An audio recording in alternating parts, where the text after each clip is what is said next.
งานสักเป็นแขนงศิลปะที่ไปไกลมากแล้ว สไตล์มีทั้งหมดกี่แบบ หลักๆเลยก็เป็นญี่ปุ่น โฮริโยชิ3นี่คือ number one ของ Number one โลก สมัยนี้เนี่ยทัตทูทั่วโลกเนี่ยเวลาเขาซื้อเนี่ยเขาซื้อกันที่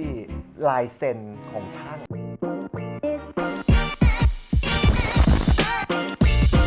ต่ต่อไปก็เป็น dot work ก็จะคล้ายๆ black work แต่ใช้เส้นกับ dot ที่จุดด้วยมือทีละจุด หรือไม่เขาบอกว่าอีกวิธีหนึ่งที่เร็วก็คือ stripping ด้วยเครื่องสักเนี่ยมันเป็นเครื่องที่กระแทกอย่างนี้ใช่ไหมฮะ ครับ เพราะนั้นถ้าเราเดินมือเร็วแล้วเปิดเครื่องช้ามันก็เกิดจุดแต่เราต้องควบคุมความเร็วของจุดนั้นให้ได้แค่นั้นเองคืออย่างนี้ tattoo มันมีเครื่อง2แบบเครื่องคอยที่เป็นโบราณเสียงดังๆกับเครื่องโรตารี่โรตารี่เนี่ย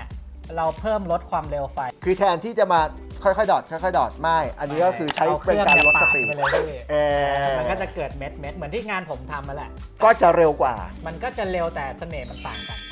เพราะว่าการที่เราจุดทีละจุดเนี่ยเราสามารถเรียงเม็ดมันได้แต่มันใช้เวลานานนะนานพี่แต่ว่าความเนียนมันต่างกันสวยกว่าสวยมากเนี่ยดอททีละจุดนี่ค่อยๆทำค่อยๆจุดทีละจุดแต่บางคนมีเทคนิคมากๆเขาจะจุดได้เร็วอันนี้คือดอทเวิร์กเรียกเป็นแมนดาร่าได้ไหมแมนดาร่ามันเป็นเขาเรียกว่าการออกแบบรูปแบบหนึ่งฮะแต่เทคนิคที่ทำได้หลายอย่างสไตล์คือแมนดาร่านะการออกแบบแต่ว่าเทคนิคการทำมันคือดอทเวิร์กและส่วนใหญ่เนี่ยตอนนี้มันผสมผสานใช่อันเนี้ยก็คือ dot work แต่เป็น geometric โอเค geometric รูปทรงเลขาคณิตใช่ไหมออกแบบไม่ยากแต่แปะยากร่างกายคนเรามันมีส่วนเว้าส่วนโค้งทำยังไงให้มันออกมาสมมาตรแล้วไม่เบี้ยวอะไรเงี้ยยากวิธีการติดสเตนซิลยากมากผมว่าโอเคเพราะว่าอกมันมีเคิร์ฟสมมติพี่ปอเล่นกล้ามใช่ไหมฮะหน้าอกก็จะมีร่องอกมีอย่างเงี้ยเขาต้องวัดแบบเอากระดาษมาทาบแล้วก็วัดให้เขาเรียกอะไรมันยำเลยอะพี่ทำยังไงให้มันออกมาสมมาตรแล้วไม่เบี้ยวอะไรเงี้ยยากวิธีการติดสเตนซิลยากมากผมว่าคือเอาไปว่าถ้าสมมุติว่าอยู่ดีเราดึงงานชิ้นนี้ดึงออกมาเนี่ยมันอาจจะเบี้ยวถูกต้องครับแต่จะทำยังไงให้อยู่บนตัวแล้วเนี่ยให้มันดูเป็น geometric ใช่ครับเนี่ยคนที่เก่งๆนะฮะนิสโกะครับรูปทรงเลยค่ะคณิตแล้วมันพี่รอบแขนคือมันไม่มีรอยต่อครับเชื่อแต่งานแมนดาร่าเนี่ยผมบอกเลยนะถ้าเนื้อที่ยิ่งเยอะสักทั้งตัวไม่โคตรสวยเลยพี่เอาแมนดาร่ามาขนาดฝ่ามือพอไปมองไกลๆปุ๊บมันก็คือดำๆหนึ่งก้อนพี่มันไม่มีเสน่ห์ใช่แต่คุณพูดถึงนี้ละ black out เนี่ยแหละมันก็คือช่างสมัยก่อนเนี่ยจะไปสักแล้วเขาก็เหมือนไม่รู้ว่าสักอะไรละทำให้มันคลีนขึ้นก็คือถมดำรอไว้ก่อนแล้วก็พอหายไปสัก 3-4 เดือนให้ผิวมันเซ็ตตัวพร้อมที่จะรับหมึกใหม่หาช่างที่คนนี้เส้นสวยดอกไม้สวยเขียนสีขาวทับลงไปเลยเขาบอกรอบเดียวไม่ขึ้นเลยรอบเดียวมันจะขึ้นเป็นสีเทาเพราะว่าหมึกดำมันเข้มมากสมมติว่าผมเนี่ยเบื่อทั้งหมดแล้วผมถมดำแต่มันต้องเว้นเนื้อข้างในจริงๆใช่ครับต้องเป็นเห็นเนื้อใสๆแต่ว่ามันก็มีช่างหลายคนที่แขนมันลายพอยต์เลยนะ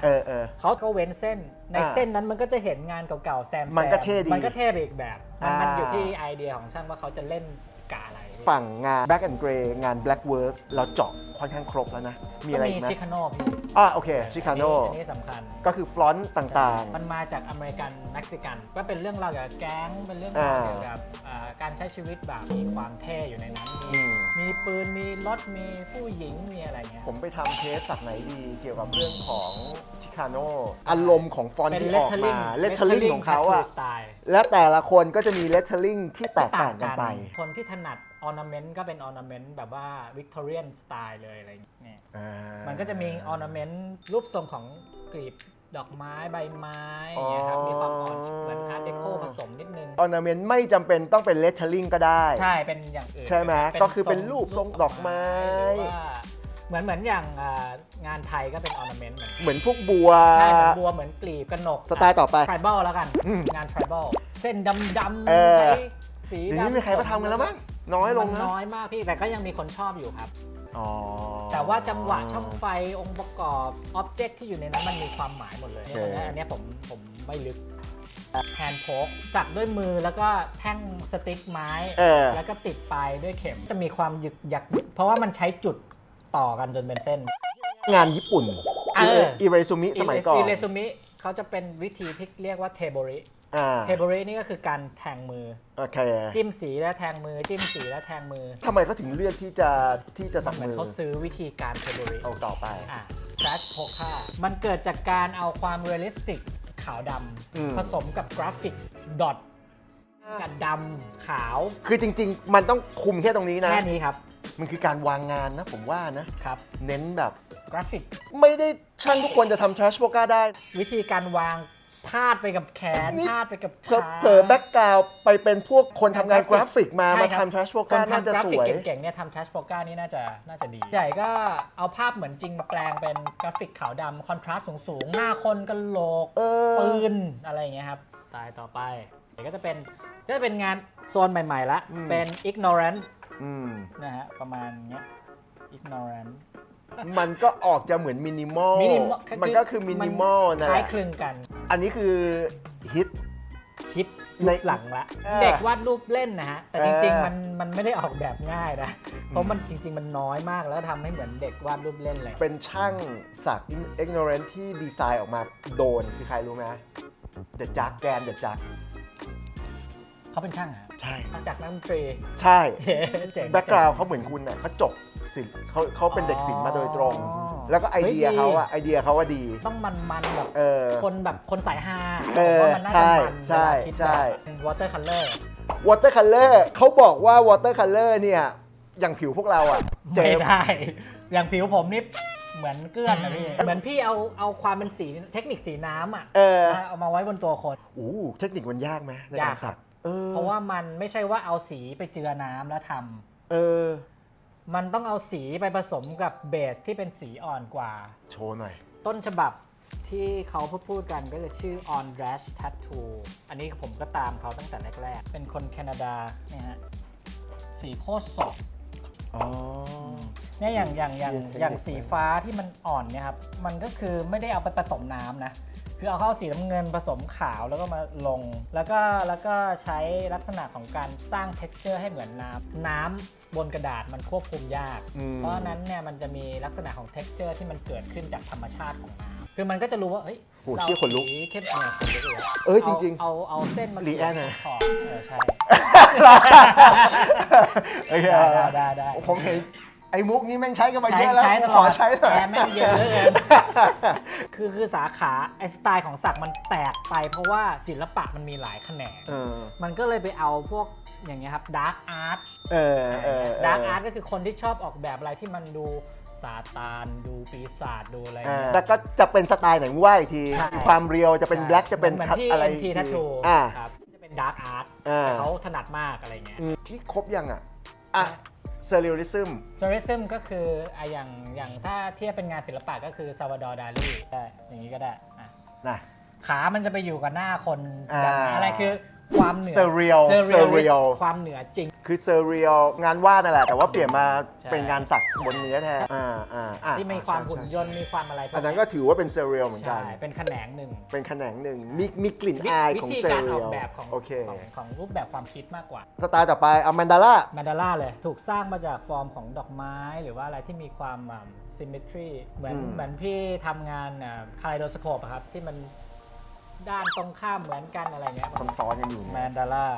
แล้วผสมดอทเวิร์กด้วยใช่ครับมันผสมได้หลายอย่างมากครับช่างแมนดาร่าดอทเวิร์กจิโอเมตริกเนี่ยโซนเดียวกันคล้ายๆกันทำได้เนาะทำได้โอเควิธีการแปะแบบก็ยากเหมือนกันให้มันกลมแมนดาร่าตัวใหญ่จะเป็นกลมเหรอมันจะองค์ประกอบมันจะมีกลมเป็นเหมือนกลีบดอกไม้แล้วมองมุมท็อปวิวมันดูเป็นเผาๆด้วยซ้ำไปนะแมนดาร่าความรู้สึกผมอะกึ่งเลยฮะเนี่ยอันเนี้ยแมนดาร่าจ๋าๆเลยนะเห็นไหมงานดอกไม้แต่ว่ามองจากมุมบนใช่แต่ถูกแปลงออกมาเป็นซิมโบลิกมันก็จะผสมเส้นผสมดอทอย่างเงี้ยครับบางทีก็ไปผสมกับเนี่ยเขาเริ่มสร้างมาเป็นผสมภาพหน้าคนไปแล้วเหมือนมันประยุกต์ไปอีกแต่แก่นของเขามันก็จะเป็นมันก็ยังเป็นแมนดาร่าอยู่ฟอร์มมันก็จะถูกเปลี่ยนออกไปได้มากันถึงนีโอไทยพอมีไทยเข้าไปปุ๊บนี่เลยอยากจะถามว่ามันมาจากเมืองไทยแล้วป่ะมันเลยเรียกนีโอไทยเนี่ยเหมือนวาดหนุมานนะพี่แต่ว่ามันสร้างเป็นงานรอยสักผมคิดว่ามันน่าจะเป็นแบบนั้น คือถ้าเกิดเรามองงานหนุมาน